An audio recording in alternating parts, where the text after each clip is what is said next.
మనము ఆరాధనలో ప్రవేశించడానికి ముందుగా దేవుని యొక్క వాక్యాన్ని ధ్యానించుకుంటాం. और आराधना में प्रवेश करने से पहले आइए हम परमेश्वर के वचन में थोड़ा सा ध्यान देंगे. అందుకొరకై इस कारण కీర్తనల గ్రంథము और भजन संहिता 150వ కీర్తన और उसका 150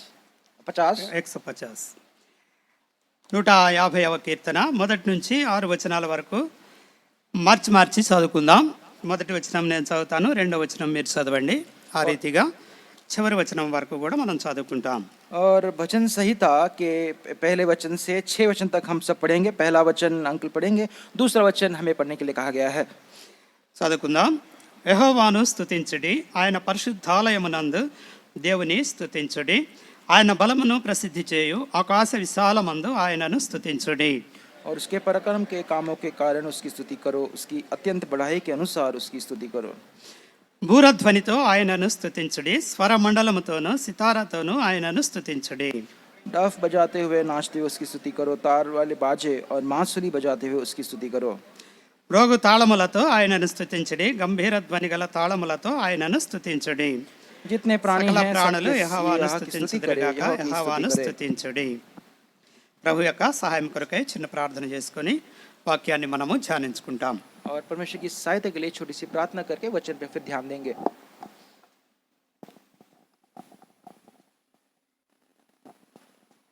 కృపగల దేవా, దయగల తండ్రి, పరిశుద్ధుడా, कृपा से परिपूर्ण और अनुग्रहकारी परमेश्वर, నీ ఘనమైన నామాన్ని బట్టి నీకే స్తుతులు చెల్లిస్తున్నాను తండ్రి. आपके महान नाम के लिए आपको स्तुति धन्यवाद चढ़ाते हैं पिता.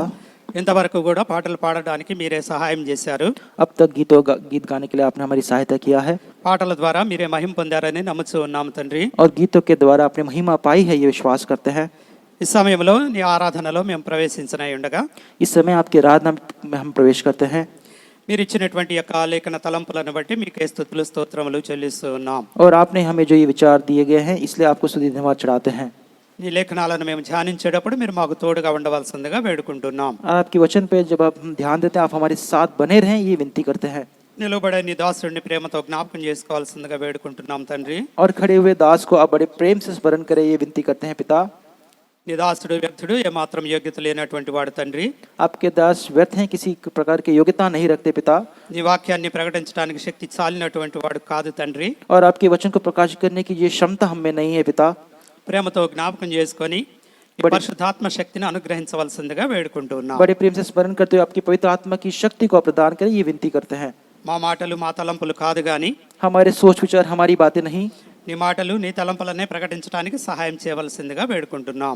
आपकी बातें आपके सोच विचार ही आप लाएं, ये विनती करते हैं.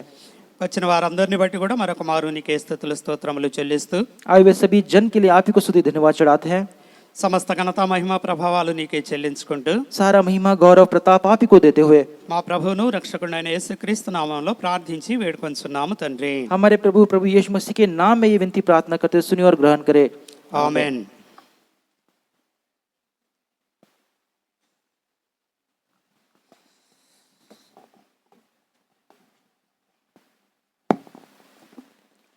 నూట 50వ కీర్తనను మనం గమనించినట్లయితే और वचन सहित उसके 150 जो अध्याय हमने पढ़ा है उसको ध्यान देंगे तो మొత్తం 6 వచనాలు ఈ కీర్తనలో ఉన్నట్లుగా మనకి తెలియజేయబడుతున్నది. और ये 6 वचन इस स्तुति के भजन संहिता में हम देखते हैं.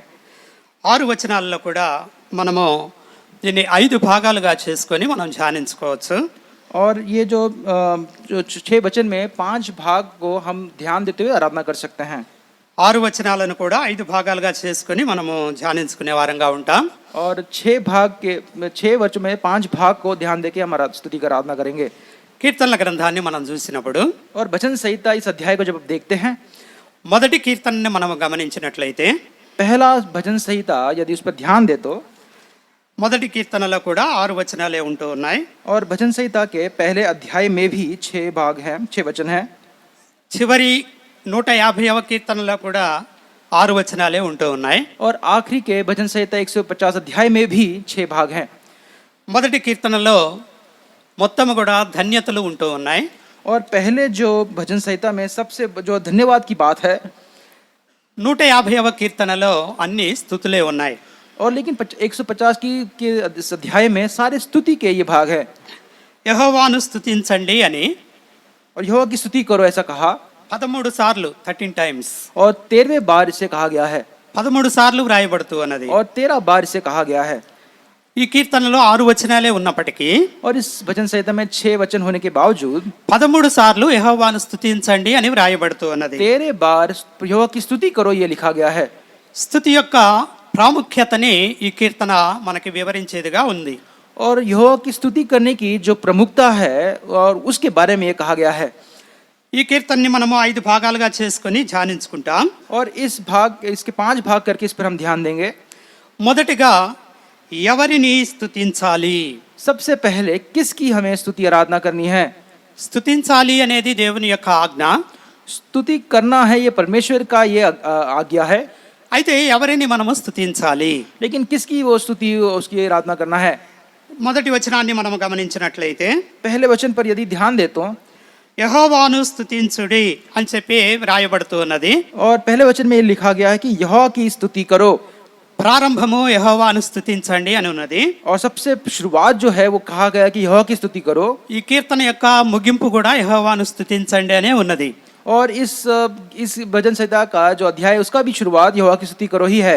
యెహోవాను స్తుతించండి అని ప్రారంభించబడి और यहोवा की स्तुति करो ऐसे शुरुआत करते हुए యెహోవాను స్తుతించండి అని చెప్పి ముగించబడుతూ ఉన్నది. और यहोवा की स्तुति करो इस बात से इसे समाप्त भी किया गया है.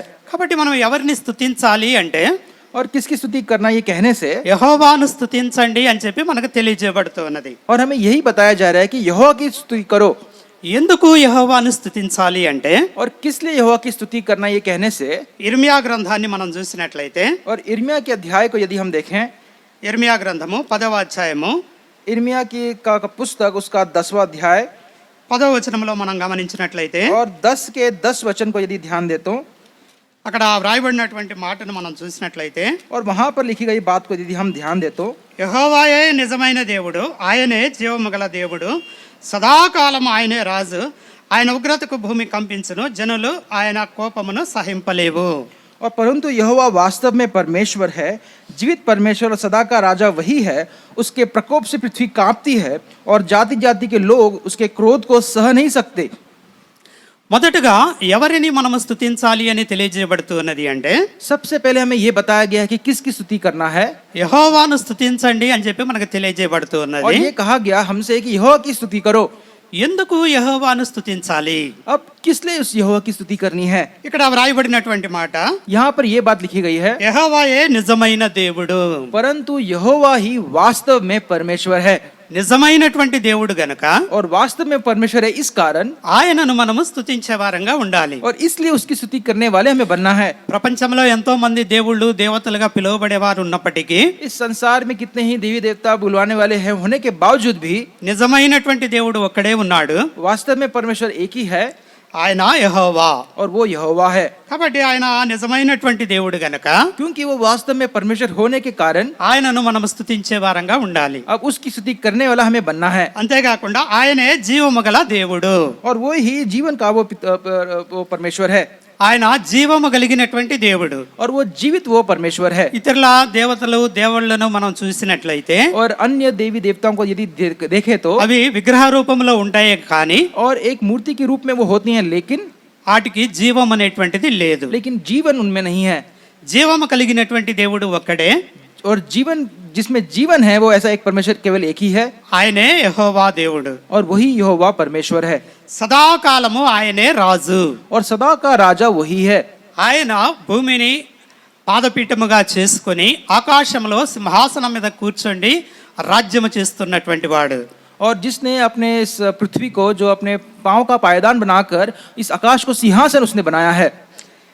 కాబట్టి ఆయన రాజు, वो राजा है సదాకాలము ఆయనే రాజు. और सदा काल का राजा वही है. ఎప్పటికీ ఆయనే రాజు. निरंतर राजा वही है. ఇంకా వేరే రాజులు ఎవరు కూడా లేరు. और इसके अलावा कोई और राजा नहीं है. భూమిని పరిపాలించేటువంటి రాజు ఆయన. और भूमि को पालन करने वाला राजा वही है. ఆయన ఉగ్రతకు భూమి కంపించును. और उसके प्रकोप से उसके भय से पृथ्वी कांपती है. ఒకవేళ దేవునికి గాని కోపం వచ్చినట్లయితే यदि परमेश्वर कदाचित क्रोध आए तो భూమి కంపించేదిగా ఉంటుంది. ये पृथ्वी कांपती है. జనములు ఆయన కోపమును సహింపలేవు. और जाति के ये जो लोग हैं इसके क्रोध को वो सह नहीं सकते. దేవుని కోపాన్ని మానవులమైన మనము తట్టుకోలేము. परमेश्वर के इस क्रोध को उस परमेश्वर के गुस्से को आप और मैं मनुष्य हम सहन नहीं कर सकते. కాబట్టి ఆయనే నిజమైనటువంటి దేవుడు గనక, इसलिए वो हमारा वास्तव में परमेश्वर है. इस कारण ఆయనే జీవము కలిగిన దేవుడు గనక, क्योंकि वही जीवित परमेश्वर है, इस कारण సదాకాలము రాజై ఉన్నాడు గనక क्योंकि वो सदा का राजा वही है, ఆయనను మనము స్తుతించే వారంగా ఉండాలి. इसलिए हम उसकी स्तुति करना है. రెండవదిగా మనం గమనించినట్లయితే और दूसरे अंश पर ध्यान देता हूँ, ఎక్కడ స్తుతించాలి. कहाँ पर उसकी स्तुति करनी है. మొదటగా మనం చూస్తూ వచ్చాం सबसे पहले हमने ये देखा ఎవరిని స్తుతించాలి అనేది. किसको स्तुति करना है, యెహోవాను స్తుతించాలి అని మనకు తెలియజేయబడింది. और ये हमें बताया गया कि यहोवा की स्तुति करना है. రెండవదిగా మనం చూసినట్లయితే दूसरा अंश देखें तो ఎక్కడ మనము స్తుతించాలి. कहाँ पर उसकी स्तुति करनी है. దేవుణ్ణి ఎక్కడ మనం స్తుతించే వారంగా ఉండాలి. परमेश्वर की स्तुति कहाँ पर हमें करनी है. 150వ కీర్తన మొదటి వచనాన్ని మనం చూసినట్లయితే, और भजन संहिता उसका 150 उसका पहला अध्याय वचन भाग देखे तो, యెహోవాను స్తుతించుడి, ఆయన పరిశుద్ధ ఆలయమునందు దేవుని స్తుతించుడి. यहोवा की स्तुति करो, परमेश्वर के पवित्र स्थान में उसकी स्तुति करो. ఎక్కడ స్తుతించాలి మనం. कहाँ पर स्तुति करनी है. ఆయన పరిశుద్ధాలయమునందు. उसके पवित्र स्थान में. ఆయన పరిశుద్ధ ఆలయంలో నివాసం ఉండేటువంటి వాడుగా ఉన్నాడు. उसके पवित्र स्थान में वो निवास करने वाला वो परमेश्वर है. ఆ పరిశుద్ధ ఆలయంలో మనం ఆయన్ని స్తుతించే వారంగా ऐसे ఉండాలి. पवित्र स्थान में उस आराधनालय में उसकी स्तुति करना है. ఆదికాండము మనం చూసినట్లయితే उत्पत्ति का अध्याय हम देखें, चैप्टर हम देखें तो 28వ అధ్యాయము 28. और उसका 28, ఆదికాండము 28వ అధ్యాయము उत्पत्ति का अध्याय और 28 अध्याय 16-17 వచనాలు. 16-17 और 16वां और 17वां वचन. 16-17 వచనాలు మనం గమనించినట్లయితే, उत्पत्ति का 28 का 16-17 वचन यदि ध्यान देंगे तो, యాకోబు నిద్ర తెలిసి నిశ్చయముగా ఈ స్థలము యెహోవా ఈ స్థలమందు ఉన్నాడు, అది నాకు తెలియకపోయాను అనుకొని భయపడి, ఈ స్థలము ఎంతో భయంకరము, ఇది దేవుని మందిరమే కానీ వేరొకటి కాదు, పరలోక గవిని ఇదే అనుకొనెను. तब याकूब जाग उठा और कहने लगा, निश्चय इस स्थान में यहोवा है, और मैं इस बात को न जानता था. और भय खाकर उसने कहा, यह स्थान क्या ही भयानक है, ये तो परमेश्वर के भवन को छोड़ और कुछ नहीं हो सकता, वरन ये स्वर्ग का फाटक ही होगा. యాకోబుకి నిద్ర మెలకు వచ్చిన తర్వాత, जब याकूब अपनी नींद से जब जाग उठा, నిశ్చయముగా యెహోవా ఈ స్థలమందు ఉన్నాడు అని చెప్పి గ్రహించిన వాడుగా ఉన్నాడు. और तब उसने ये स्मरण किया कि निश्चय इस स्थान में यहोवा है. అది నాకు తెలియకపోయాను అనుకొనెను. और अब मैं इस बात को मुझे पता चला है. భయపడి ఈ స్థలం ఎంతో భయంకరము, और अब इस बात पर भय रखते हुए वो ये उसने कहा कि स्थान कितना ही भयानक है. ఇది దేవుని మందిరమే కానీ వేరొకటి కాదు. ये परमेश्वर का भवन ही है और दूसरा कुछ नहीं. ఎక్కడో అయితే యాకోబు నిద్రపోతూ ఉన్నాడో, जहाँ पे वो याकूब जो वहाँ पे जहाँ पे वो नींद ले रहा था, అది దేవుని మందిరమే కానీ వేరొకటి కాదు అంటున్నాడు. और वो ये कहता है कि वो परमेश्वर का भवन ही है, कुछ और नहीं है. దేవుని మందిరము అంటే परमेश्वर का भवन कहने से, పరలోకపు గవిని ఇదే అనుకొనెను. और वो ये कह सकता है कि स्वर्ग का फाटक यही है. పరలోకపు గవిని स्वर्ग का फाटक అంటే మనము దేవుని యొక్క పరలోకములో ప్రవేశించాలి అంటే ద్వారము ఇదే. मतलब कि अर्थ यही है कि यदि स्वर्ग में हमें प्रवेश करना है तो उसका जो द्वार, उसका जो दरवाजा, जो फाटक है वो यही है. ప్రతి ఒక్కరికి కూడా ఒక ఆశ ఉంటుంది, हर एक को हमें एक ऐसा आशा होती है, పరలోకంలో ప్రవేశించాలి అని, और उस स्वर्ग राज्य में हम प्रवेश करने, దేవునితో నిత్యము నివసించాలి అని. और उस परमेश्वर के साथ सदा साल रहना. అయితే ఎలా? लेकिन कैसे होगा? ఎప్పుడైతే మనం దేవుని మందిరంలో దేవుని స్తుతించే వారంగా ఉంటామో, जब हम परमेश्वर के भवन में परमेश्वर की स्तुति करने वाले बनते हैं. దేవుని మందిరం అంటే పరలోకపు గవిని.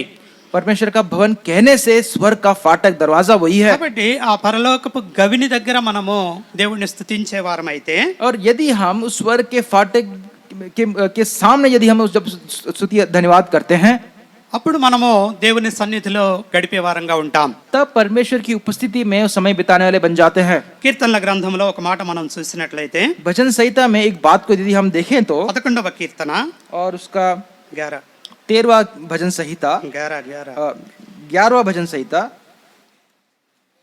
11వ కీర్తన 4వ వచనాన్ని మనం గమనించినట్లయితే, भजन संहिता के 11 का 4वां वचन यदि देखें तो, యెహోవా తన పరిశుద్ధాలయములో ఉన్నాడు, యెహోవా సింహాసనము ఆకాశమందున్నది, ఆయన నరులను కన్నులారా చూచుచున్నాడు, తన కను దృష్టి చేత ఆయన వారిని పరిశీలించుచున్నాడు.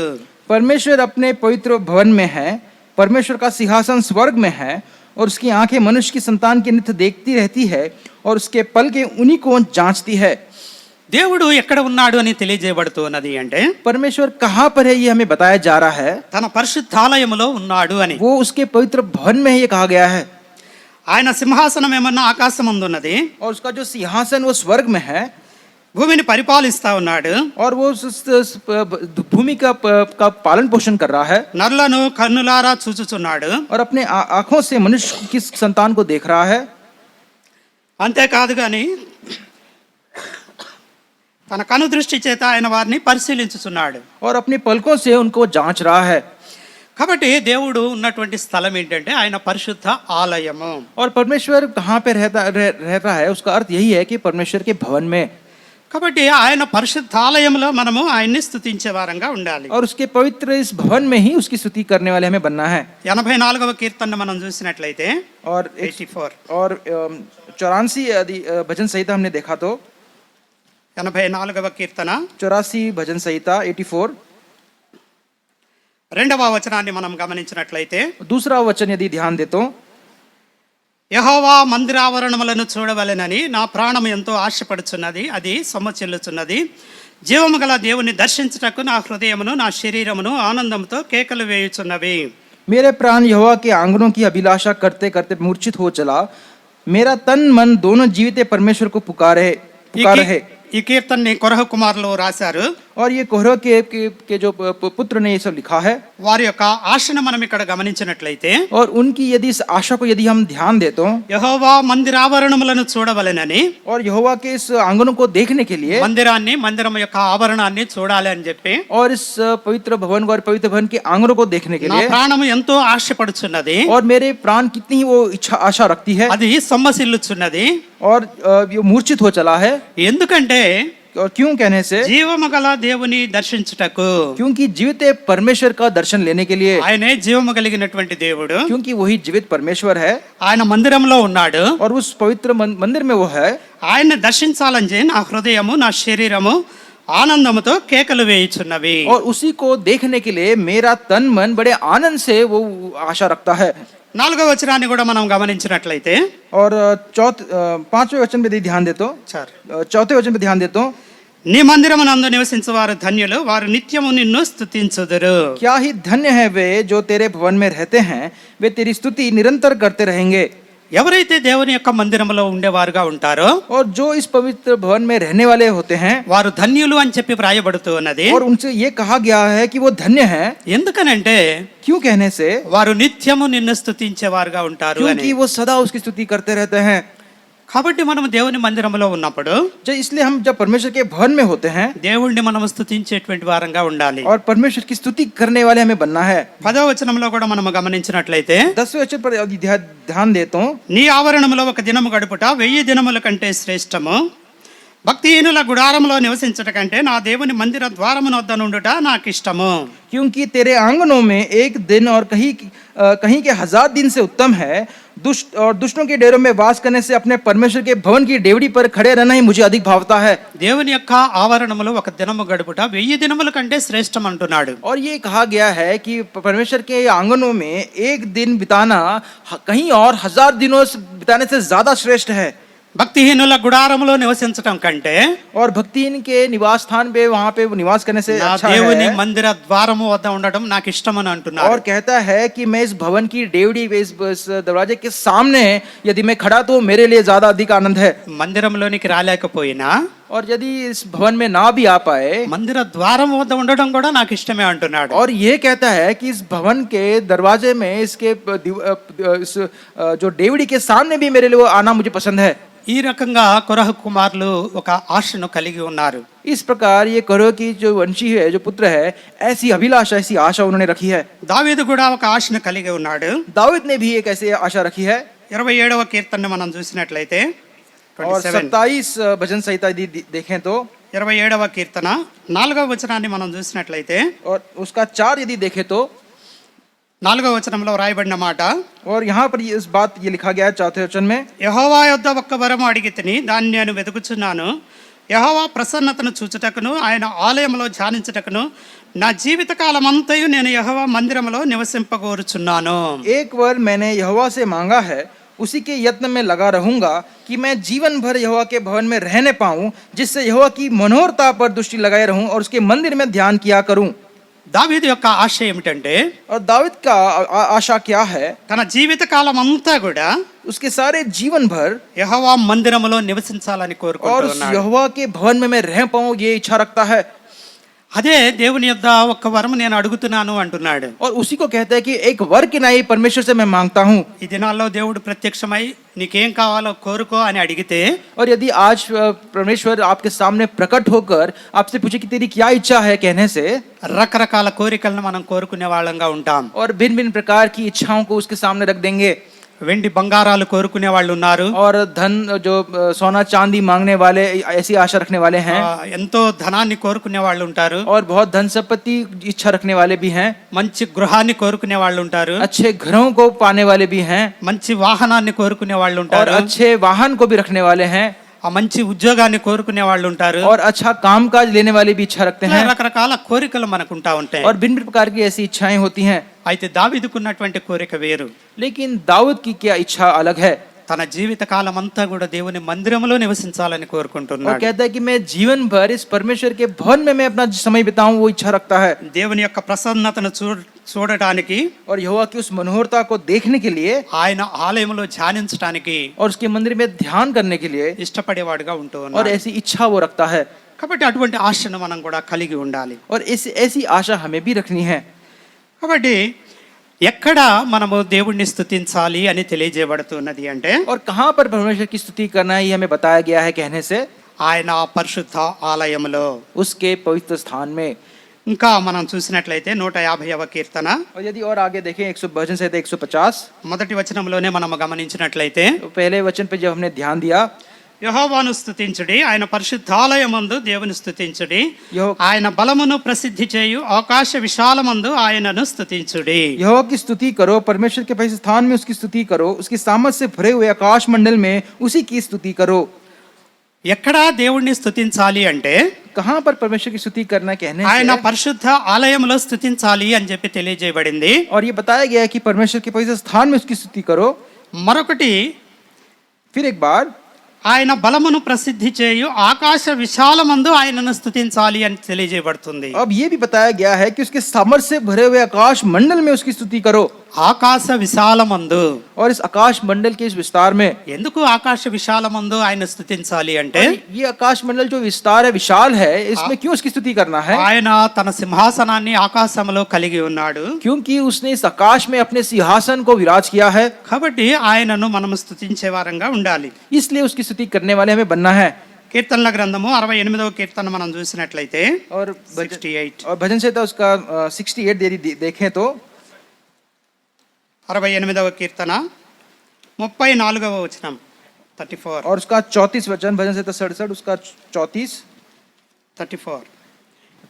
దేవునికి బలాతిశయమును ఆరోపించుడి, మహిమోన్నతుడై ఆయన ఇజ్రాయేలు మీద ఏలుచున్నాడు, అంతరిక్షమున ఆయన బలాతిశయం ఉన్నది.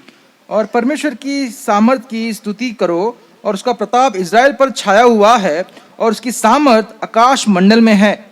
ఎందుకని ఆకాశ విశాలమందు ఆయన స్తుతించాలి అంటే, और क्यों इस आकाश मंडल जो विशाल है उसमें से स्तुति करना है? ఆ ఆకాశ విశాలము ఆయన బలాన్ని ప్రసిద్ధి చేసేదిగా ఉన్నది. क्योंकि ये जो आकाश मंडल है उसके सामर्थ को वो दर्शाती है।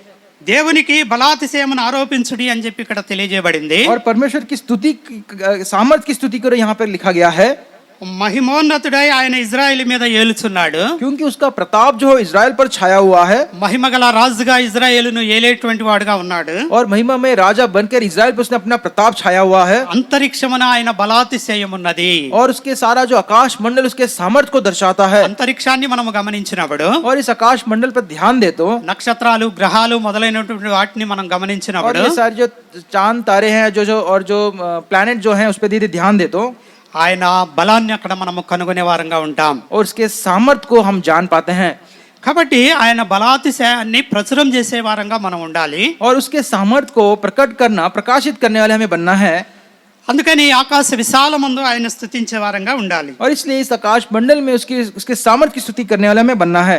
69వ కీర్తనని మనం చూసినట్లయితే 69 और उसके जो अगला अध्याय में ध्यान दे तो 69 में ध्यान दे तो 69వ కీర్తన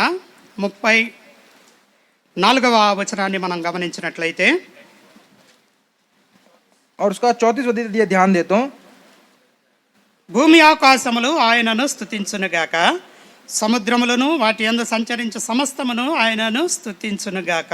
स्वर्ग और पृथ्वी उसकी स्तुति करे और समुद्र अपने सब जीव जंतु समेत उसकी स्तुति करे. భూమి ఆకాశములు ఆయనను స్తుతించేవిగా ఉన్నాయి. और ये स्वर्ग और ये जो पृथ्वी है उसकी स्तुति करने वाले बने हैं. సముద్రములు వాటిని దేవుని స్తుతించేవిగా ఉన్నాయి. और ये समुद्र भी उसकी स्तुति करने वाले बने हैं. వాటి యందు సంచరించే సమస్తము కూడా ఆయన్ని స్తుతించేవిగా ఉన్నాయి. और समुद्र के अंदर सारे जीव जंतु भी उसके समुद्र उसकी स्तुति करते हैं. కాబట్టి ఆయన ఎన్నుకున్నటువంటి ప్రజలమైన మనము కూడా और जिस प्रजा को उसने हमें जो प्रजा के ने जो चुना है, ఆయనను మనము స్తుతించే వారంగా ఉండాలి. और उसकी स्तुति करने वाले हमें बनना है. రెండు విషయాలను మనం గమనిస్తూ వచ్చాం. दो विषयों में हमने ध्यान दिया है. మొదటిది ఎవరిని మనం స్తుతించాలి అనేది, सबसे पहले किस स्तुति करनी है, యెహోవా దేవుణ్ణి మనం స్తుతించాలి అని తెలియజేయబడింది. यहोवा परमेश्वर की स्तुति करनी है. రెండవది ఎక్కడ మనము ఆయన స్తుతించాలి అంటే और दूसरा कहाँ पर उसकी स्तुति करना कहने से ఆయన పరిశుద్ధాలయంలో ఆయన స్తుతించాలి. उसके पवित्र स्थान पवित्र भवन में उसकी स्तुति करना है. ఆయన బలాన్ని ప్రసిద్ధి చేసే ఆకాశ విశాలమందు ఆయన స్తుతించే వారంగా ఉండాలి. और ये जो आकाश मंडल जो उसके सामर्थ्य को दर्शाती है, उस आकाश मंडल के में हमें उसकी स्तुति करनी है. మూడవదిగా మనము గమనించినప్పుడు तीसरा अंश ध्यान दे तो 150వ కీర్తన भजन संहिता 150 మూడవదిగా మనం గమనిస్తే तीसरे अंश पर ध्यान दे तो ఎందుకు స్తుతించాలి, किस लिए उसकी स्तुति करनी है. ఆకాశ విశాలములో ఆయన్ని స్తుతించాలి, और आकाश मंडल में जो उसका सामर्थ्य है उसकी स्तुति करनी ఆయన है. పరిశుద్ధాలయంలో ఆయన్ని స్తుతించాలి. उसके पवित्र स्थान में भवन में स्तुति करनी है. అయితే ఎందుకు ఆయనను స్తుతించాలి, लेकिन किस लिए इसकी स्तुति करनी है. రెండవ వచనాన్ని మనం గమనించినట్లయితే दूसरे वचन पर ध्यान दे तो 150వ కీర్తన రెండవ వచనంలో రాయబడిన మాట, भजन संहिता 150 उसका दूसरा अध्याय, ఆయన పరాక్రమ కార్యములను బట్టి ఆయనను స్తుతించుడి, ఆయన మహాప్రభావమును బట్టి ఆయనను స్తుతించుడి. उसके पराक्रम के कामों के कारण उसकी स्तुति करो, उसकी अत्यंत बढ़ाई के अनुसार उसकी स्तुति करो. ఎందుకు ఆయనను స్తుతించాలి అంటే इसलिए उसकी स्तुति करना है. ఆయన పరాక్రమ కార్యములను బట్టి. और उसके पराक्रम के कामों के कारण. ఆయన పరాక్రమ కార్యములు ఎటువంటివి అంటే और उसके पराक्रम के काम कैसे हैं कहने से 106వ కీర్తన మనం చూసినట్లయితే और उस भजन संहिता 106 देखे पढ़े तो 106వ కీర్తన भजन संहिता 106 రెండవ వచనాన్ని మనం చూసినట్లయితే और उसका दूसरा वचन यदि पढ़ेंगे तो 106వ కీర్తన రెండవ వచనం, భజన యెహోవా సంహిత 106 పరాక్రమ కార్యములను ఎవడు వర్ణింపగలడు, ఆయన और కీర్తి అంతటిని ఎవడు ప్రకటింపగలడు. यहोवा के पराक्रम के कामों का वर्णन कौन कर सकता है, या उसका पूरा गुणवाद कौन सुना सकता है. ఆయన పరాక్రమ కార్యములను వర్ణించాలంటే మన తరము కాదు. और उसके पराक्रम का काम का वर्णन यदि करना तो ये हमारा सामर्थ्य नहीं है. ఆయన కీర్తి అంతటిని కూడా ప్రకటించడం మన వల్ల అయ్యే పని కాదు. और उसकी सारी कीर्ति को भी प्रकट करना ये हमारे बस की बात नहीं है. కాబట్టి అంతగా వర్ణింప వీలు లేనటువంటి కార్యములను ఆయన జరిగించగలవాడు. और वर्णन के बाहर पराक्रम कामों को करने वाला वो है. ఆయన కీర్తిని ఇంతని చెప్పి మనము లెక్కించలేనటువంటిది. और उसकी जो करुणा है उसका की जो संख्या उसका जो गिनती हम नहीं कर सकते. ద్వితీయోపదేశ కాండాన్ని మనం చూసినట్లయితే और व्यवस्था विवरण 3వ అధ్యాయము 24వ వచనం, व्यवस्था विवरण का तीसरा अध्याय 24 उसका 24 3వ అధ్యాయము 24వ వచనంలో రాయబడినటువంటి మాట, व्यवस्था विवरण का 3 का 24 में जो बात लिखा गया है, ఆకాశం అందే గాని భూమి అందే గాని నీవు చేయు క్రియలను చేయగల దేవుడెవడు, నీవు చూపు పరాక్రమమును చూపగల దేవుడెవరు. हे प्रभु यहोवा तो अपने दास को अपनी महिमा और बलवंत हाथ दिखाने लगा है. स्वर्ग में और पृथ्वी में ऐसा कौन देवता है जो तेरे से काम और पराक्रम के काम कर सके. ఇక్కడ మనకి తెలియజేయబడుతున్నటువంటి మాట, ये यहाँ पर ये बताया जा रहा है, ఆకాశం అందే గాని और स्वर्ग में ही क्यों ना భూమి हो అందే గాని या पृथ्वी में क्यों ना हो, దేవుడు చేయగలిగినటువంటి క్రియలు చేయగల వాళ్ళు ఎవ్వరు కూడా లేరు. कौन है जो ऐसे काम को कर सकता है, कोई भी नहीं है. ఆయన చూపించేటువంటి పరాక్రమమును చూపించగల దేవుడు కూడా ఎవరు లేరు. उसके काम और पराक्रम के जो कर्म है उसको भी बताने वाला या करने वाला कोई और नहीं है। యోబు ఏం తెలియజేస్తూ ఉన్నాడు అంటే, अय्यूब हमसे क्या कह रहा है? యోబు గ్రంథము अय्यूब का पुस्तक 26వ అధ్యాయము 26, और उसका 26 26వ అధ్యాయము 14, और 24 का 14वां वचन, 14వ 26 का 14वां వచనాన్ని మనం చూసినట్లయితే, और उसके 14वें वचन को देखें तो ఇవి ఆయన కార్యములలో స్వల్పములు, ఆయనను గురించి మనకు వినబడుచున్నది మిక్కిలి మెల్లనైన గుసగుస శబ్దము పాటిదే గదా, గర్జనలు చేయి ఆయన మహాబలము ఎంతైనది గ్రహింపగలవాడెవడు. देखो ये तो उसकी गति के किनारे ही है और उसकी आहट फुसफुसाहट ही से तो सुन पड़ती है, फिर उसके पराक्रम के गर्जने का भेद कौन समझ सकता है। ఇప్పటి వరకు ఆయన కార్యముల్లో మనం చూడగలిగినవి చాలా స్వల్పమే. अब तक जो उसके जो कार्य जो हमने उसका जो प्रभाव देखा है वो बहुत ही कम है, ఆయన గురించి మనకు వినబడుతున్నది మెల్లని గుసగుస శబ్దము లాంటిదే. और उसका जो आहट है वो एक हल्की सी जो एक आवाज की नहीं है। అంటే ఎంతో ఉన్నది ఆయన గురించి వినడానికి. कहने का अर्थ यही है कि उसके बारे में और सुनना कितना ही है। గర్జనలు చేయన ఆయన మహాబలం ఎంతైనది గ్రహింపగలవాడెవడు. और उसके पराक्रम के गर्जने का भेद कौन समझ सकता है। ఆయన మహాబలాన్ని గ్రహించగలిగిన వాళ్ళు ఎవరు? उसके महान उस बल को सामर्थ्य को समझने वाला कौन है। కాబట్టి అటువంటి మహాబలము కలిగినటువంటి వాడు ఆయన. और ऐसे महान सामर्थ्य को रखने वाला परमेश्वर वो है, పరాక్రమ కార్యములను జరిగించగలిగినటువంటి వాడు. और पराक्रम के काम को करने वाला वो है। కాబట్టి ఆ కార్యములను బట్టి ఆయన మనము స్తుతించే వారంగా ఉండాలి. इसलिए ऐसे कार्यों के कारण उसकी स्तुति करने वाले हमें बनना है। ఇంకా మనము గమనించినట్లయితే और यदि ध्यान दे तो 150వ కీర్తన 2వ వచనంలో, भजन संहिता 150 का दूसरा वचन, 2వ వచనంలో రాయబడినటువంటి మాట, दूसरे वचन में ये लिखा गया है, ఆయన మహాప్రభావమును బట్టి ఆయనను స్తుతించుడి. उसके पराक्रम के कामों के कारण उसकी स्तुति करो। ఆయన మహాప్రభావమును బట్టి ఆయన మనం స్తుతించే వారంగా ఉండాలి. और उसके पराक्रम के कामों के कारण उसकी स्तुति हमें बनना है। లూకాసు వార్తలో ఒక మాట మనం చూసినట్లయితే, और लूका के सुसमाचार में एक बात लिखा है, इसे देखें तो, లూకాసు వార్త 6వ అధ్యాయము और उसका 6वां अध्याय 19వ వచనం 19, और उसका 19, लूका का 6 और उसका 19 वचन भाग। ప్రభావము ఆయనలో నుండి బయలుదేరి అందరినీ స్వస్థపరచుచుండెను గనుక జనసమూహం అంతయు ఆయనను ముట్టవలనని యత్నము చేసెను. सब उसे छूना चाहते थे क्योंकि उसमें से सामर्थ्य निकलकर सबको चंगा करती थी। ఎంతో మందిని ఆయన స్వస్థపరిచినటువంటి వాడుగా ఉన్నాడు. और कितने को चंगाई देने वाला वो बना। ఆ స్వస్థత ఎలా వస్తున్నది అంటే, और ये चंगाई किस लिए कैसे आई कहने से, ప్రభావము ఆయనలో నుండి బయలుదేరి और उसका जो सामर्थ्य है उससे निकलकर అందరినీ స్వస్థపరుస్తూ ఉన్నది. सबको उसने चंगाई दी। కాబట్టి స్వస్థపరచగలిగిన ప్రభావము కలిగినటువంటి వాడు ఆయన. और चंगाई देने वाला ये सामर्थ्य रखने वाला वही है। అటువంటి ప్రభావమును బట్టి ఆయన మనం స్తుతించే వారంగా ఉండాలి. और उसके इस पराक्रम के प्रभाव को जानते हुए उसकी स्तुति करना है। అపొస్తలుడైనటువంటి పౌలు తిమోతికి రాసిన మొదటి పత్రిక, प्रेरित पौल ने तिमोथी को जो पहली पत्रिका लिखी, తిమోతికి రాసినటువంటి మొదటి పత్రిక तिमोथी को लिखी गई पहली पत्रिका 6వ అధ్యాయము और उसका 6वां अध्याय 16వ వచనాన్ని మనం చూసినట్లయితే, 15वें वचन को यदि देखें तो, 16वें वचन को देखें तो, 6వ అధ్యాయము 16వ వచనాన్ని మనం చూసినట్లయితే, 6 का 16वां वचन यदि देखें तो, సమీపింపరాని తేజస్సులో ఆయన మాత్రమే వసించుచు అమరత్వము గలవాడై ఉన్నాడు, మనుషులలో ఎవడను ఆయనను చూడలేదు, ఎవడను చూడనేరడు, ఆయనకు ఘనతయు శాశ్వతమైన ప్రభావమును కలిగి ఉండునుగాక. ఆమెన్. और अमरता केवल उसी की है, वो अगम्य ज्योति में रहता है और ना उसे किसी मनुष्य ने देखा ना कभी देख सकता है, उसकी प्रतिष्ठा और राज्य युगानुयुग रहेगा। आमीन। సమీపింపరాని తేజస్సులో ఆయన మాత్రమే నివసించేవాడుగా ఉన్నాడు. और उस अमरता में रहने वाला वही, उस ज्योति में रहने वाला, अगम्य ज्योति में रहने वाला वही है। అమరత్వము కలిగినటువంటి దేవుడిగా ఉన్నాడు. और अमरता में रहने वाला परमेश्वर वही है। మనుషుల్లో ఎవడు ఆయన్ను చూడలేదు, किसी मनुष्य ने उसे नहीं देखा, ఎవడును చూడనేరడు, ना कभी देख सकता है, ఆయనకు ఘనత శాశ్వతమైన ప్రభావము కలిగి ఉండునుగాక. और उसी को वो प्रतिष्ठा और राज्य युगानुयुग रहेगा। आमीन। కాబట్టి ఆ ప్రభావము ఆయన కలిగి ఉన్నాడు. और ऐसे प्रभाव को वो रखता है, శాశ్వతమైన ప్రభావాన్ని కలిగి ఉన్నాడు. और सदाकाल का ये प्रभाव उसका है। ఆ ప్రభావాన్ని బట్టి మనం ఆయన్ని స్తుతించే వారంగా और ఉండాలి. उसके इस प्रभाव के कारण उसकी हमें स्तुति करनी है।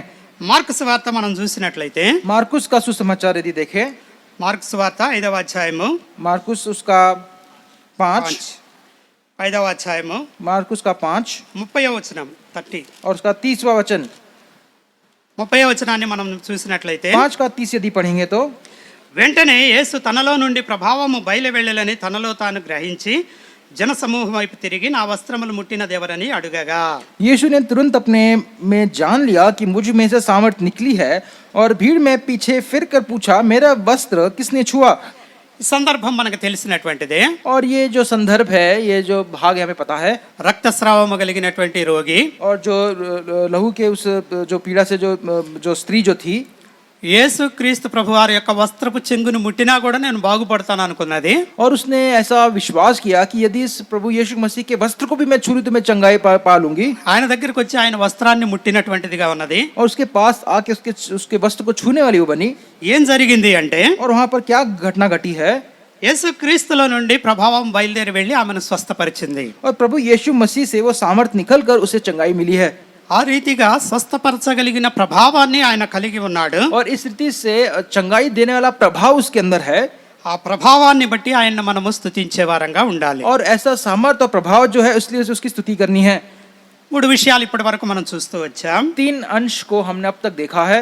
ఎవరిని స్తుతించాలి అనేది, और किस को स्तुति करना है, ఎక్కడ స్తుతించాలి అనేది, कहां पर उसकी स्तुति करना है, ఎందుకు స్తుతించాలి और అనేది. किस विषय में किस लिए उसकी स्तुति करना है. మరొక విషయాన్ని మనం గమనించినట్లయితే और एक विषय इस पर ध्यान दे तो కీర్తనల గ్రంథము 150వ కీర్తన भजन संहिता 150 4వదిగా और चौथा अंश जो है, ఎలా స్తుతించాలి, कैसे उसकी स्तुति करनी है.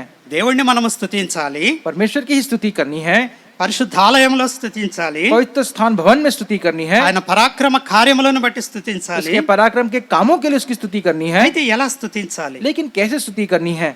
ఇక్కడ వ్రాయబడినటువంటి మాటను మనం और यहाँ గమనించినట్లయితే पे जो बात लिखी गई उस पर ध्यान दे तो 3వ వచనము 4వ వచనము 5వ వచనము మనం చూసినట్లయితే 3, 4, 5 वचन यदि देखें तो భూరధ్వనితో ఆయనను స్తుతించుడి, స్వరమండలంతో సితారాతోనూ ఆయనను స్తుతించుడి, తంబురతోనూ నాట్యముతోనూ ఆయనను స్తుతించుడి, తంతి వాద్యములతో పిల్లన గ్రోవితోనూ ఆయన స్తుతించుడి, మ్రోగు తాళములతో ఆయనను స్తుతించుడి, గంభీర ధ్వని గల తాళములతో ఆయనను స్తుతించుడి. नरसिंगा फूंकते हुए उसकी स्तुति करो, सारंगी और वीणा बजाते हुए उसकी स्तुति करो, डफ बजाते और नाचते हुए उसकी स्तुति करो, तार वाले बाजे और बांसुरी बजाते हुए उसकी स्तुति करो, ऊंचे शब्द वाली झांझ बजाते हुए उसकी स्तुति करो, आनंद के महाशब्द वाली झांझ बजाते हुए उसकी स्तुति करो. ఎలా స్తుతించాలి అంటే और कैसे स्तुति करना है कहने से, రకరకాల వాయిద్యాలతోటి స్తుతించాలని और తెలియజేయబడుతుంది. भिन्न भिन्न प्रकार के जो म्यूजिशियल इंस्ट्रूमेंट्स है और उसको बजाते हुए उसकी स्तुति करना है. దినవృత్తాంతాలు మొదటి గ్రంథము और पहला इतिहास, దినవృత్తాంతాలు మొదటి గ్రంథము 13వ అధ్యాయము पहला इतिहास उसका 13 उसका 13वां वचन भाग 13వ అధ్యాయము और 8వ వచనాన్ని మనం చూసినట్లయితే 8 13 का 8 यदि देखें तो 8వ వచనంలో రాయబడిన మాట, और 8 में ये बात लिखी गई है, దావీదును ఇశ్రాయేలీలందరూ తమ పూర్ణ శక్తితో దేవుని సన్నిధిని పాటలు పాడుచు సితారాలను స్వరమండలములను తంబూరలను తాళములను వాయించుచు బూరలు ఊదుచుండిరి. दाऊद और सारे इजरायली परमेश्वर के सामने तन मन से गीत गाते और वीणा, सारंगी, डाफ, झांझ और तरियां और तुरहियां बजाते थे. దావీదుతో పాటు ఇశ్రాయేలీలందరూ కూడా ఎలా స్తుతిస్తూ వచ్చారో మనకి ఇక్కడ తెలియజేయబడుతుంది. और दाऊद के साथ सारी इजरायली प्रजा ने कैसे परमेश्वर की स्तुति की है यहाँ देख रहे हैं. తమ పూర్ణ శక్తితో దేవుని సన్నిధిని పాటలు పాడుతున్నారు. और सारे तन मन से परमेश्वर के गीत को गा रहे हैं. సితారాలను స్వరమండలములను తంబురలను తాళములను వాయిస్తూ ఉన్నారు. और वीणा और सारंगी, डफ और झांझ और तुरहियां बजाते हैं బూరలను ఊదుతూ ఉన్నారు. और इसे फूंक रहे हैं.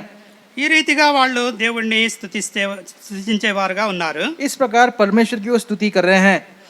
అయితే ఈ దినాల్లో మనం ఎలా స్తుతించాలి అంటే इन दिनों में हमें कैसे उसकी स्तुति करनी है कहने से, వాయిద్యాలతో స్తుతించాలి. और उसको जो इंस्ट्रूमेंट्स है बजा के उसकी स्तुति करनी है. యోహాను సువార్త 4వ అధ్యాయము 24వ వచనంలో రాయబడిన మాట यूहन्ना उसके 4:24 और उसके 24 में जो लिखी गई बात है, 23:24 और उसके 4 के 23 और 24 में, అయితే యథార్థముగా ఆరాధించేవారు ఆత్మతోనూ సత్యముతోనూ తండ్రిని ఆరాధించ కాలము వచ్చుచున్నది, అది ఇప్పుడును వచ్చే ఉన్నది. తన్ను ఆరాధించువారు అట్టివారే కావాలని తండ్రి కోరుచున్నాడు. దేవుడు ఆత్మ కనుక ఆయనను ఆరాధించువారు ఆత్మతోనూ సత్యముతోనూ ఆరాధింపవలెను. परंतु वो समय आता है, वरन अब भी है, जिसमें सच्चे भक्त पिता की आराधना आत्मा और सच्चाई से करेंगे, क्योंकि पिता अपने लिए ऐसे ही आराधकों को ढूंढता है। परमेश्वर आत्मा है और अवश्य है कि उसकी आराधना करने वाले आत्मा और सच्चाई से आराधना करे। దేవుణ్ణి ఆత్మతో సత్యముతో మనం ఆరాధించే వారంగా ఉండాలి. परमेश्वर की आराधना आत्मा और सच्चाई से करने वाले हमें बनना है, స్తుతించే వారంగా ఉండాలి. और उसकी स्तुति करना भी हमें उसकी करना है। ఈ విధంగా స్తుతించే వారే కావాలని దేవుడు కోరుకుంటూ ఉన్నాడు. और इस प्रकार उसकी स्तुति करने वाला परमेश्वर ऐसी इच्छा हमसे रखता है। చివరిగా మనము గమనించినట్లయితే आखिरी में यदि ध्यान देता हूँ, 150వ కీర్తన भजन संहिता 150, చివరిగా మనము గమనించినట్లయితే आखिरी में इस बात पर ध्यान दें तो ఎవరు స్తుతించాలి? कौन उसकी स्तुति कर सकता है। కొన్ని అంశాలు మనం చూస్తూ వచ్చాం. और कुछ अंश हमने देखे हैं, ఎవరిని స్తుతించాలి అని, और कौन उसकी स्तुति करता है, ఎక్కడ స్తుతించాలి అని, किसको स्तुति करना है, कहाँ पर उसकी स्तुति करनी है, ఎందుకు స్తుతించాలి అని, किस लिए उसकी स्तुति करनी है, ఎలా స్తుతించాలి అని. कैसे उसकी स्तुति करनी है। అయితే ఎవరు స్తుతించాలి? लेकिन कौन उसकी स्तुति कर सकता है। 150వ కీర్తన మనం చూసినట్లయితే भजन संहिता 150 देखें तो చివరి వచనాలను మనం గమనించినట్లయితే छठे वचन में देखें तो సకల ప్రాణులు యెహోవాను స్తుతించుదురుగాక, యెహోవాను స్తుతించుడి. जितने प्राणी हैं सब के सब यहोवा की स्तुति करे। సకల ప్రాణులు కూడా యెహోవాను స్తుతించాలి. जिनमें प्राण है वो सब उसकी स्तुति करे, తమ తమ శరీరంలో ప్రాణము కలిగిన ప్రతి ఒక్క జీవి కూడా యెహోవాను స్తుతించాలి. और अपने शरीर में जो अपने प्राण को रखते हैं वो सब यहोवा की स्तुति करे। కాబట్టి ఎవరు స్తుతించాలి అంటే कौन स्तुति करने कहने से, జీవము కలిగినటువంటి ప్రతి ఒక్కరు, जिसमें जीवन है वो सब, సకల ప్రాణులు. और जिसमें प्राण है वो सब। ప్రకటన గ్రంథాన్ని మనం చూసినట్లయితే और प्रकाशित वाक्य पे ध्यान देता हूँ, ప్రకటన గ్రంథము प्रकाशित वाक्य 7వ అధ్యాయము और उसका 7वां अध्याय 7వ అధ్యాయము 9వ వచనము నుంచి చూసినట్లయితే మనము और उसके 9वें वचन को देखें तो 9వ వచనము నుంచి 9वें वचन, అటు తర్వాత నేను చూడగా ఇదిగో ప్రతి జనములో నుండి ప్రతి వంశములో నుండి ప్రజల్లో నుండి ఆయా భాషలో మాట్లాడే వారిలో నుండి వచ్చి ఎవడును లెక్కింపజాలని గొప్ప సమూహము కనబడెను. వారు తెల్లని వస్త్రములు ధరించుకున్న వారే ఖర్జూర మట్టలు చేతబట్టుకొని సింహాసనము ఎదుటను గొర్రెపిల్ల ఎదుటను నిలువబడి, సింహాసనాసీనుడైన మా దేవునికి గొర్రెపిల్లకును మా రక్షణకై స్తోత్రమని మహాశబ్దముతో ఎలుగెత్తి చెప్పిరి. और 9 वचन पता हूँ, उसके बाद मैंने दृष्टि की और देखा हर एक जाति और कुल और लोग और भाषा में से एक ऐसी भीड़, बड़ी भीड़ जिसे कोई गिन नहीं सकता था, श्वेत वस्त्र पहने और अपने हाथों में खजूर की डालियां लिए हुए सिंहासन के सामने और मेमने के सामने खड़ी है, और बड़े शब्द से पुकार के कहती है, उद्धार के लिए हमारे परमेश्वर का जो सिंहासन पर बैठा है उसके मेमने का जय जयकार हो।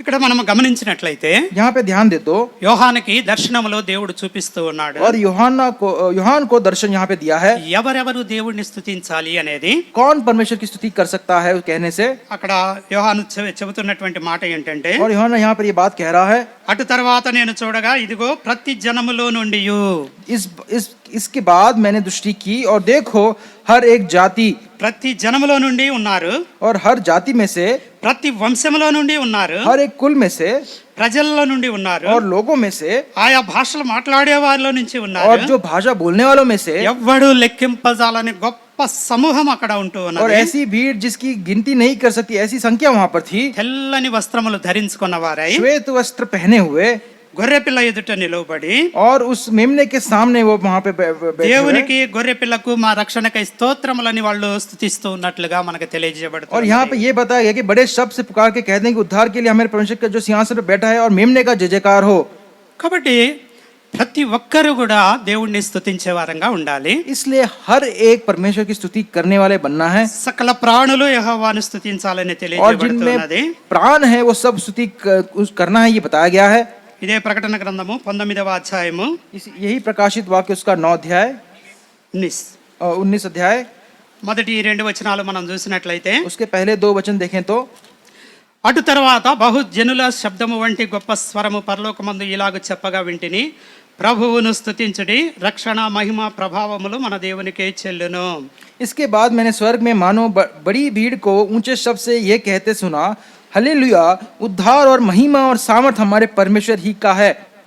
ప్రభువును స్తుతించుడి అని చెప్పి ఇక్కడ మనకి తెలియజేయబడుతూ ఉన్నది. परमेश्वर की स्तुति करो, ये हमें बताया जा रहा है यहाँ पर।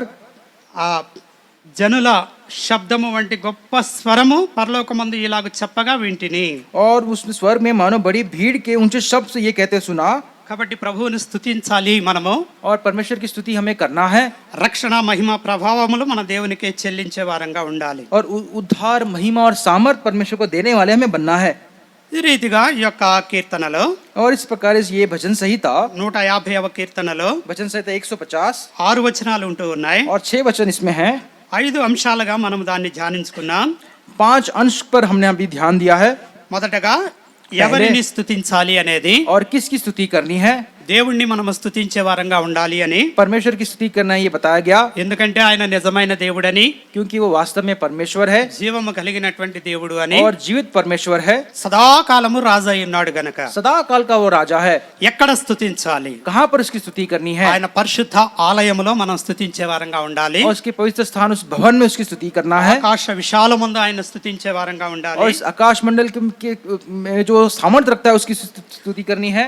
ఎందుకు స్తుతించాలి అంటే किस लिए उसकी स्तुति करना है कहने से, ఆయన పరాక్రమ కార్యములను బట్టి ఆయన స్తుతించాలి. उसके पराक्रम के कामों के कारण उसकी स्तुति करनी है। ఆయన మహాప్రభావమును బట్టి ఆయన మనం స్తుతించే వారంగా ఉండాలి. उसका जो महान प्रताप है, जो प्रभाव है, उसकी वश कारण उसकी स्तुति करनी है। ఎలా స్తుతించాలి అంటే और कैसे उसकी स्तुति करनी है। రకరకాల వాయిద్యములతో ఆయన మనం స్తుతించే వారంగా ఉండాలి. और भिन्न भिन्न प्रकार के जो म्यूजिकल इंस्ट्रूमेंट्स हैं उससे उसकी स्तुति करनी है। పాటలు పాడుచు వాయిద్యములు వాయిస్తూ और गीत गाते हुए, इस इंस्ट्रूमेंट्स को बजाते हुए ఆయన మనం స్తుతించే వారంగా ఉండాలి. उसकी स्तुति करने वाले में बनना है। ఎవరు స్తుతించాలి అంటే कौन उसकी स्तुति कर सकता है कहने से, సకల ప్రాణులు కూడా ఆయన స్తుతించాలని తెలియజేయబడుతుంది. और जिसमें भी प्राण है वो उसकी स्तुति करना है। ఆయన ఇచ్చినటువంటి జీవం మనలో ఉన్నది కనుక क्योंकि उसने जो हमें जीवन दिया वो हम में है, इसलिए మనల్ని రక్షించుకుని हमें उसने उद्धार देकर తన మందిరంలో చేర్చుకుని अपने भवन में बुलाते हुए తన గొప్ప రక్షణను మనకు అనుగ్రహించిన దాన్ని బట్టి और उसके महान उद्धार को उसने हमारे लिए दे दिया, उसके कारण సకల ప్రాణులతో పాటు सारे जीव मन तन मन से మనము కూడా ఆయన్ని స్తుతించే వారంగా ఉందాం. हम भी उसकी स्तुति करने वाले बनते हैं.